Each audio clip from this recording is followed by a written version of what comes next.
Hello and welcome. Today, we're going to talk about specifically why spiritual creatives tend to struggle with money. Money tends to be a polarizing topic when it comes into the spiritual world.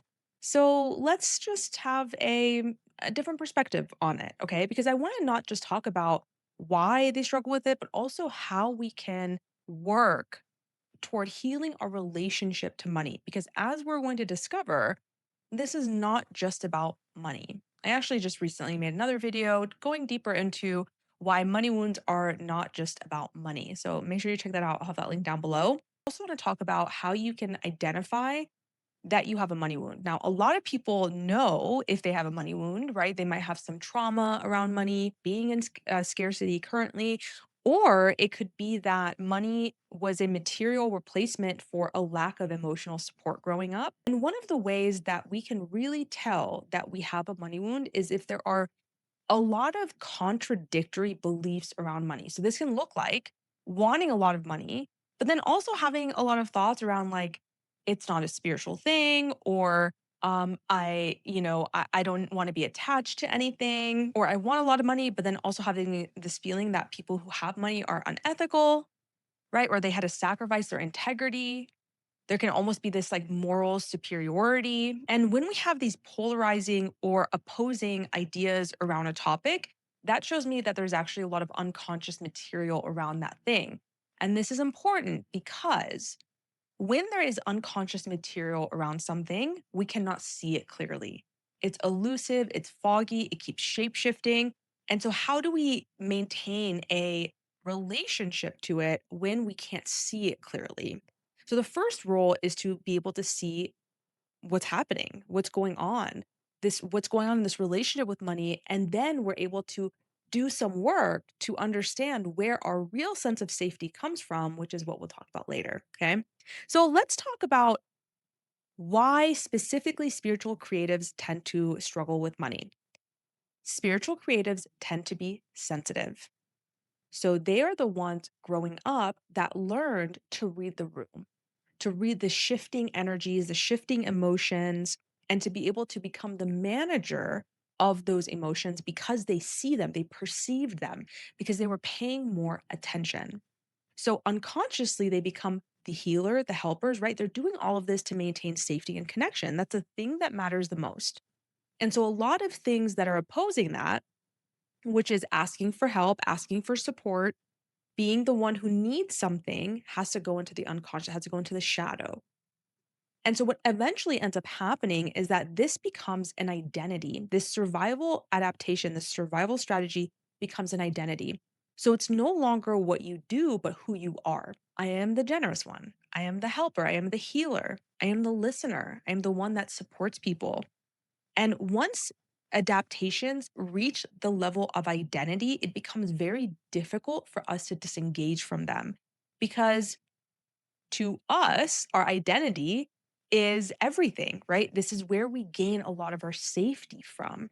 So any threat to our sense of self will be presented as a attack. And so we get very defensive and we try to uphold these strategies even when they're no longer serving our current desires. And that's what we're really here to do with my work, right? Like I'm here to illuminate what could be unconscious in this relationship that you're currently having to whatever thing, to the person, to money or whatever. And when we can see more clearly, we can become conscious co-participants in our life, co-creators in our lives, which is really what creativity means to me. It's not just about art. Art is a beautiful byproduct of creativity often, but it's about our ability and our capacity to feel like we have agency in our lives, to create our lives rather than feel like we're constantly just being, dragged about.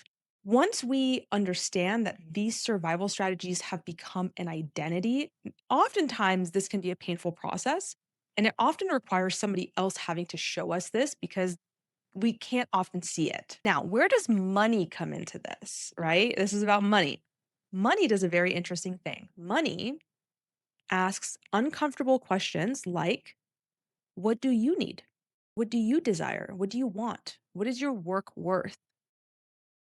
What is valuable about what you offer? It turns the attention back on you. And for somebody whose system has organized around attuning to other people's needs, that can be very threatening. That can feel dangerous to your body. And so we live in this fear based relationship with money. And money is not just about money, because as we just discussed, it is about self abandonment. And money says, here, receive it. That feels dangerous.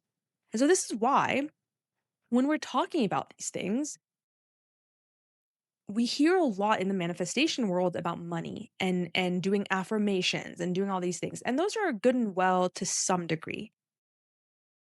But if you are saying affirmations and your body is responding in contraction or tightness, or there's a level of fear there, and we're just bypassing that, sure, maybe the affirmations will work, but you are not going to really be solving anything at a core level. Okay. So what my work intends to do is to treat this from the root, to get down to your relationship to this, because essentially that's going to reflect your relationship to a lot of different things. Because what happens is when you work on your internal relationship to money and to life itself and receiving, money earns or knows its place. Money knows its place. And when it knows its place, it is much more likely to support your life rather than become an inhibitory factor in your life, a place of stuckness where you feel consistently like you are being, yeah, inhibited, limited. That feels very frustrating for you. In order to go deeper into this, I want to talk a little bit about what actually heals these money wounds. And this starts by understanding that money wounds are not about money. We can start seeing now that money is just a indicator of where you abandon yourself to attune to other people's needs and desires. And this can play so many roles in your life. This can wear so many clothes. Same adaptation, different clothes. With money, we have to learn how to stay attuned to ourselves when somebody else enters the picture, when we are being asked to receive something, because life is always trying to offer its abundance, but we are not often in a place to be able to receive it. How much in your day to day life do you practice receiving versus giving? Receiving wholeheartedly and allowing your nervous system to actually experience safety, right? As I mentioned, this is not something that you can think your way out of. You have to have a felt experience of it. You have to learn how to feel safe attuning to the self, do that even when someone else is present. And then we can start even expanding that to doing it with money, right? Because they're all intertwined. The reason why it's so important for us to do this work this deeply is because as somebody who's in this spiritual creator field, what often can happen, once again, same adaptations, different clothes. People say, okay, you know what? I'm okay with money. I've done the affirmations. I'm good. I believe I am worthy of abundance. Bring it. But then money becomes central in their field. And so, once again, you do not know money's place. If you do not know its place, you do not see it clearly, it's going to rule your emotional world. And that's not where we want our center of gravity to be ruled by money or really anything outside of us. So, what happens often is people start thinking that and then they start revolving around money. And when you are a spiritual creative, when you're a service based entrepreneur, what will happen then is you will start putting your work out there. Maybe you're just, okay, I'm worthy. I'm going to start talking about it. And then it's, did anyone read it? How many likes did I get? What did the comments say? Did I get any followers from it? And then if they don't respond, you go into hiding again. And this is the same adaptation, different clothes. You are still attuning to them to tell you who you need to be in order to make them happy. And that's not going to work. So, this is why we work at a deeper level. We have experiences feeling safe in our bodies, knowing what enoughness and safeness feels like, so that we can actually have a felt experience of satisfaction, right? How do you know if you are satisfied if nothing ever feels like it's good enough? And when we do this, money knows its place. And when money knows its place, it no longer runs the show. It becomes a place of support for you, and you become capable of receiving that support. And instead, what happens is we focus on the value of the contribution instead. So instead of just thinking about how much money I am getting, I'm also thinking about what am I contributing? Is it authentic? Am I self abandoning to make them like it again? Am I doing the same adaptation again? And when you offer your contributions and release the attachment to the amount of people who watch or buy or do whatever, something magical happens. Something magical happens. And it will require you to kind of surrender a little the aspects of your ego that were based on the survival adaptation of like, I am worthy when somebody else says I am.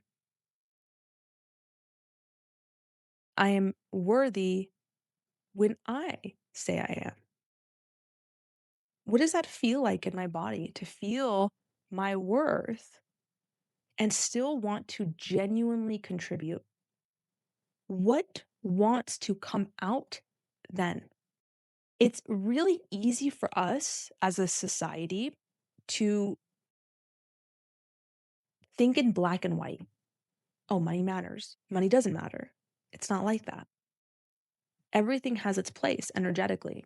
And you are learning how to organize these things around a center of gravity. And when you are not able to have the clarity and the self trust in yourself to become the manager of all of these things that these organize, of all these ways that, oh my gosh, of all of these things that you need to organize, then you are constantly being ran by unconscious activations. And so you feel very out of control in your life. You feel like you have no agency. You feel like everything is just pulling at you. You don't feel like you are a conscious participant in your life, which is what creativity is. I hope that this video has helped you understand why spiritual creatives tend to struggle with money, but even on a deeper level, how we can then start to heal this wound and come into a better relationship, not just with money, but with life itself. I was just reading some of my feedback and reviews from my last cohort of Creative Rewilding and comparing that to notes from Inner Revolution and the feedback that I got there. And it's so interesting. It's like people enter because they're like, "Oh, I need to work on this or whatever." Everyone has their own ideas, but most people find that they discover something completely different once we have that felt experience of safety. Because when we have repeated experience of safety, that survival strategy starts to loosen. And when it starts to loosen, a new identity can organize. So it's about allowing that process to occur as we participate by creating the conditions and the environment for it to arise. If you're interested in my work, I'll have everything linked down below. Thank you so much for supporting me through liking this, commenting, sharing this with a friend, hyping it, supporting my work through material contribution. I really appreciate it. I'll see you next time.